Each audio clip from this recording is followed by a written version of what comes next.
Jóvenes, buenos días. Quien les habla es el profesor Lilman Huacán Paxi y el día de hoy vamos a continuar desarrollando el curso de Economía. La clase pasada hemos hablado sobre el concepto de la economía, hemos hablado sobre el objetivo de la economía y hemos hablado sobre los problemas de la economía. El día de hoy vamos a hablar de la famosa división de la economía. ¿Ya? No te vas a olvidar, ojo con eso. A quien se le atribuye la división de la economía es el economista británico John Nevill Keynes. ¿Ya? John Nevill Keynes divide la economía en dos grandes ramas. Divide la economía positiva y también la famosa economía normativa. ¿Ya? No te vas a olvidar, ¿eh? La economía positiva y la economía normativa. Cuando hablamos de la economía positiva, vamos a hablar de la economía descriptiva. Y cuando hablamos de la economía descriptiva, vamos a hablar de la microeconomía y de la macroeconomía. Ojo con eso, mira, microeconomía y macroeconomía. Pero cuando hablamos de la economía normativa, profesor, solo vamos a hablar de las políticas económicas. ¿Ya? A ver, quiero que mires acá adelante, por favor. Mira, hablemos de la economía positiva. Cuando hablamos de la economía positiva, estamos hablando de hechos reales, hechos verídicos, profesor. ¿Ya? En pocas palabras estamos hablando de lo que es, profesor. Profe, ¿cómo que lo que es? No entiendo esto. Es muy sencillo. Cuando hablamos de la economía positiva vamos a hablar de tres factores importantes. Relación, causa y efecto. Mira, relación, causa y efecto. Por ejemplo, profesor, ¿qué pasa si yo aumento el precio del producto? ¿Ya? Automáticamente, profesor, disminuye la demanda, ¿no es cierto? Disminuye la demanda. Profe, no entiendo. Una fábrica, por ejemplo, profesor, producía 100 chompas semanales, las cuales las vendía a 50 soles. Pero a la fábrica le dio la gana de aumentar el precio de las chompas y ahora las quiere vender a 70 soles. Produce sus 100 chompas semanales, pero no las vende, profesor. ¿Por qué? Porque la demanda ha disminuido. Ya no cuestan 50, ahora cuestan 70 soles. El precio ha aumentado. Y como el precio ha aumentado, la gente ya no compra, ¿no es cierto? Eso quiere decir que si hay un aumento en el precio del producto o del bien o servicio, hay una baja, hay un descenso de la demanda en el mercado, del producto obviamente que tú has producido. ¿Ya? Creo que me dejo entender hasta ahí, ¿no es cierto? Muy bien, vamos a hablar acá de la economía descriptiva. Cuando hablamos de la economía descriptiva, vamos a hablar de la observación y la descripción de datos, pero ojo, datos reales. ¿Ya? Cuando hablamos de la economía descriptiva, profesor, tiene que ver mucho la ética profesional, ¿no? Por ejemplo, yo soy hincha de Melgar, hincha férrimo de Melgar, ¿ya? Y a mí me mandan a estudiar todas las victorias de Alianza Lima, todos los triunfos que ha tenido. Pero como yo soy hincha de Melgar, no voy a estudiar así a la realidad o todas las victorias. Por ende, profesor, no estoy implantando la economía descriptiva. Pero si yo tengo ética profesional, sí voy a dar todas las victorias, voy a describir las victorias de Alianza Lima. Así sea hincha de Melgarcito, profesor, me voy a guardar mi corazón. Estoy dando datos reales, ojo con eso, ¿ya? Eso es la economía descriptiva. Cuando hablo de la teoría económica, profesor, hablo sobre la microeconomía y la macroeconomía. La microeconomía, profesor, son aquellos componentes de un todo. Son aquellos componentes que interactúan en una actividad económica principal, en el cual, profesor, vamos a encontrar, ¿qué vamos a encontrar, profe? Vamos a encontrar a la familia, vamos a encontrar a la empresa y vamos a encontrar al mercado. Mira, familia, empresa y mercado, ¿ya? Vamos a resumir en pocas palabras. Mira, la familia, profesor, la familia obviamente es el consumidor, ¿ya? En una sola palabra, profesor, demanda. Demanda, profesor. ¿Cómo que demanda, profesor? Es por el que compra, ¿no es cierto? Es el que compra el producto, ¿ya? La familia es el consumidor. La empresa, profesor, es aquel que produce. ¿Qué produce? Un bien y o servicio, ¿ya? No te vas a olvidar. Y a eso lo vamos a resumir en una sola palabra. Eso se llama servicio. Ojo con eso, no te vas a olvidar, ¿eh? Se llama servicio. A ver, otra vez hasta aquí, mira. Yo te acabo de decir, en la microeconomía, profesor, interactúan la familia, la empresa y el mercado. La familia es el consumidor, demanda, es el que compra el producto. La empresa es el que produce un bien o servicio, ya, no te vas a olvidar, ojo con eso, mira, acá no es servicio, aquí es oferta, profesor, ¿ya? Aquí es oferta, ojo con eso, ¿ya? Y cuando interactúa, profesor, la demanda y oferta, o la familia y empresa, automáticamente da origen al mercado.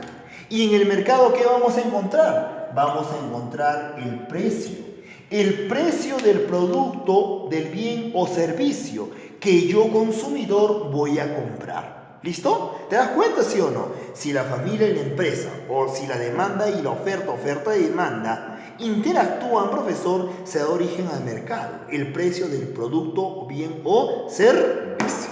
¿Listo, muchachos? Vamos a hablar de este lado ahora de la famosa macroeconomía. La macroeconomía es el estudio de la economía con magnitudes globales. Mira, estudio de la economía con magnitudes globales, en el cual van a interactuar también, profesor, 4 factores importantes. Interactúa la inflación, el PBI, el Producto Bruto Interno, la recesión y el consumo. ¿Listo? Cuando hablamos de la inflación, profesor, vamos a hablar del incremento del precio del producto, profesor. Es lo que ha pasado durante el primer gobierno de Alan García, en el año 85, ¿no es cierto? En el año 85, profesor, si el kilo de arroz costaba, ponte 3 soles, de un momento a otro comenzó a costar 20 soles. Y eso obviamente jala mi sueldo. Como hay un incremento del precio del producto, profesor, hay una desvalorización de la moneda del país X. En ese entonces el INTI perdió valor. Tu papá tenía que ir con un saco de dinero para traer una botella de aceite, profesor, ¿no es cierto? La plata ya no tenía valor, ¿ya? Lo que está pasando actualmente en Venezuela, también hay una inflación, profesor, ¿ya? Cuando hablamos del Producto Bruto Interno, estamos hablando de la producción, pero la producción interna, mira lo que dice, Producto Bruto Interno, la producción interna del país, ¿ya? Lo que nosotros producimos internamente. Pero cuando hablamos de la recesión, estamos hablando de la caída de la producción. Esto sí es muy peligroso. Y ahorita, profesor, en estos momentos, en muchos países, profesor, puede darse la recesión de la economía, porque va a haber caída de la producción. Las personas tienen miedo a salir a las calles. ¿Por qué, profesor? Por el COVID, por el coronavirus. Y como no hay gente que quiera salir a la calle, las fábricas comienzan a decaer. No hay producción de lo más importante, la canasta básica familiar. Y si no hay producción, así yo tenga plata, no voy a poder comprar nada. Por ende, profesor, esto es muy peligroso, ¿ya? No te vas a olvidar, la recesión es la caída de la producción de algún bien o servicio, ¿ya? El consumo es la interacción de la oferta y la demanda. Ojo con eso, no te olvides, ¿ah? Es, profesor, cuando el gobierno invierte más en algún gasto público. Y por ende, profesor, hay más trabajo, hay más consumo. ¿Listo? Muy bien, muchachos, no te olvides, en la macroeconomía interactúa la inflación, el PBI, la recesión y el consumo. Cuando hablamos de la economía normativa, estamos hablando de algo subjetivo. Y cuando es algo subjetivo, profesor, es una opinión particular, es una opinión, ojo con eso, no te vas a olvidar, es una opinión particular, ¿ya? Lo que debe de ser, profesor, claro, es mi opinión, lo que debe de ser, lo que yo creo que tiene que ser. Por ejemplo, ¿no? Muchos economistas indican que se debe eliminar el salario mínimo legal. El salario en el Perú es 930 soles, profesor. ¿Ya? Ojo, mira con eso, muchos dicen que se debe eliminar, pero otros dicen que no, sí debe existir e incluso debe aumentarse, profesor. ¿Por qué debe aumentarse, profesor? Para asegurar la canasta básica familiar. Otros indican que el salario mínimo legal no debe existir. ¿Por qué no debe existir, profesor? Porque controla precios y con ello, profesor, no hay dinamismo en el mercado, no hay dinamismo en la economía. Pero esto, profesor, solo es una opinión, no te vas a olvidar, solo es una opinión, ¿ya? Es algo subjetivo. Los economistas plantean diferentes teorías para resolver estos problemas, ¿ya? A ver, mira este lado para ir terminando la clase. Vamos a hablar ahora de las políticas económicas. Ojo, cuando trabajamos geografía, yo siempre te decía, ¿no? Geografía política. Cuando hablamos de política, profesor, ¿estamos hablando de qué? Estamos hablando de gobierno. ¿Ya? No te vas a olvidar, cuando hablamos de política, estamos hablando de gobierno. Las políticas económicas son medidas aplicadas por el gobierno para determinar objetivos. Oye, yo te pregunto, hijo, yo, profesor Littman, ¿puedo implantar políticas económicas? No, profesor, no, usted no. ¿Por qué? Porque usted no es gobierno. Ah, ya. El único que implanta políticas económicas es el gobierno, profesor. ¿Ya? Y para ello, profesor, acá te he hecho un pequeño gráfico para que entiendas un poco más de lo que estamos hablando, ¿ya? Lo que tú ves acá es una tina, es un jacuzzi, como quieras llamarlo. Esta tina, este jacuzzi, tiene 2 caños, 2 grifos, profesor, 2 llaves, ¿ya? Y tiene 2 desagües. Los grifos se van a llamar gasto de gobierno, o sea, gasto público, inversión pública. Y esta es la inversión privada, profesor, lo que se encarga de construir fábricas, profesor, ¿no? Para dar trabajo y todo ello, ¿ya? No te vas a olvidar, ojo con eso, ¿listo? Y los desagües se van a llamar, profesor, impuestos y ahorros. Mira, gasto de gobierno, inversión privada, impuesto y gobierno, profesor. Ojo con eso, no te vas a olvidar, ¿ya? Profe, hagamos algo muy simple. Yo voy a agarrar, profesor, y voy a imaginar que la tina se llena de agua completamente, profesor. Cuando la tina esté llena, eso se va a denominar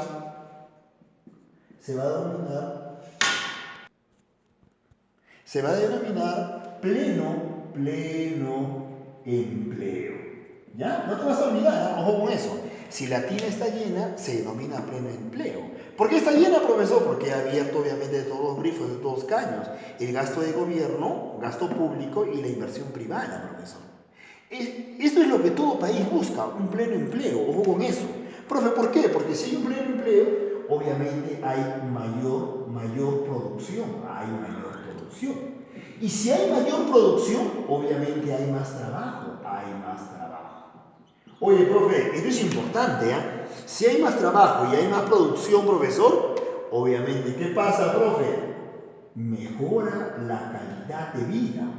Mejora la calidad de vida de la población. Como te decía, todos los países buscan esto. Ese es su objetivo de los países.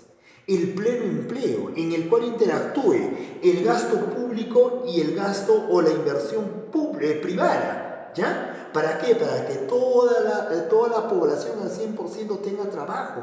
Y si la población al 100% tiene trabajo, hay mayor producción y mejora la calidad de vida, profesor. ¿Listo? Pero ahora imagina, profesor, que esta tina, este jacuzzi, profesor, comienza a rebalsar. Oye, profe, eso tiene un nombre. Eso se va a poner acá, mira, eso se va a denominar inflación. ¿Cómo se llama? Inflación. Yo te expliqué, ¿qué era la inflación? Es el incremento del precio del producto, ¿no es cierto? Yo te decía, profesor, ahora mi kilo de arroz ya no cuesta 3 soles, cuesta 20 soles, profe. Mi plata ya no vale, ¿no es cierto? O sea, el dinero pierde su valor, ¿ya? Eso es la inflación. Pero ahora, profesor, imaginemos que esta tina se queda sin agua, profe. Oye, ya está por vaciarse, ¿no es cierto? Está por vaciarse. Eso, profesor, se va a llamar recesión. ¿Cómo se llama? Recesión, profesor. Y yo te he dicho, ¿qué es la recesión? Es la caída de la producción de un bien o servicio, profesor. Yo te he dicho que eso es muy peligroso, ¿no es cierto? Ojo con eso. Muy bien, vamos a interactuar solamente con 2 factores acá, ¿ya? Con esta llave y este desagüe. El gasto de gobierno y los impuestos, ¿ya? ¿Qué pasa, profesor? ¿Qué pasa si yo, presidente, política económica, aumento mi gasto de gobierno? O sea, hay más inversión pública. Y disminuyo el impuesto, profesor. Si yo aumento el gasto de gobierno, profesor, voy a, obviamente, construir, no sé, pistas, carreteras, colegios, hospitales, universidades. Y voy a disminuir, profesor, el impuesto. Voy a dinamizar, profesor, la economía de mi país. Esto, profesor, se va a llamar política fiscal expansiva. ¿Cómo se llama? Política fiscal expansiva. Si hay un aumento en el gasto de gobierno y una disminución en el impuesto, se denomina política fiscal expansiva. Ahora, todo lo contrario. Si yo aumento el impuesto, profesor, aumento el impuesto y disminuyo el gasto de gobierno, profesor, esto se va a llamar política fiscal contractiva. Ojo con eso, ya no olvides, mira, oye, si yo aumento el impuesto y disminuyo el gasto de gobierno, se llama política fiscal contractiva. Cuando hablamos de la política fiscal contractiva, estamos hablando ¿de qué? De la inflación. Y cuando hablamos de la política fiscal expansiva, profesor, estamos hablando ¿de qué? Del pleno empleo. ¿Listo? Muy bien, muchachos. Espero que hayan entendido lo poco que les he explicado el día de hoy. No te olvides, esto es muy importante, ¿ya? Te dice por ahí, profesor, ¿a quién se le atribuye, a quién se le considera como el padre de la economía o el que divide la economía? Ah, ya, ¿quién divide la economía, profesor? Es el señor John Neville Keynes, economista británico que ha dividido la economía en economía positiva y la economía normativa, profesor. ¿Listo? No vaya a ser que la USA te haga una pregunta sobre economía, profesor, y te diga, oye, ¿qué problema podemos vivir en estos momentos con la aparición del COVID-19, el coronavirus? Tú ya sabes, la recesión. ¿Por qué la recesión? Porque hay una caída de la producción actualmente, profesor. Tú te has percatado que en el mercado está comenzando a subir las cosas, ¿no es cierto? Tal vez puede ser especulaciones, pero en muchos lugares sí es muy verídico. En Italia, por ejemplo, profesor, la gente comenzó a botar su plata al darse cuenta que no le sirve tener plata, porque no hay lo básico para la canasta básica familiar, ¿no? Esto es muy peligroso, profesor. Y no te olvides que la inflación más grande que el Perú ha vivido ha sido en el año 85, en el primer gobierno del señor Alan García, que en paz descanse, ¿ya? Ojo con eso. Muy bien, muchachos. Conmigo será hasta una próxima oportunidad. La próxima clase continuamos trabajando en el curso de economía. Recuerda que esto tiene que estar en tu cuaderno. Todo esto tiene que estar en tu cuaderno. Y en la parte de abajo tú ya sabes que te voy a enviar una práctica para que lo desarrolles y lo envíes a mi WhatsApp. Conmigo será hasta una próxima oportunidad. Yo me quedo en casa.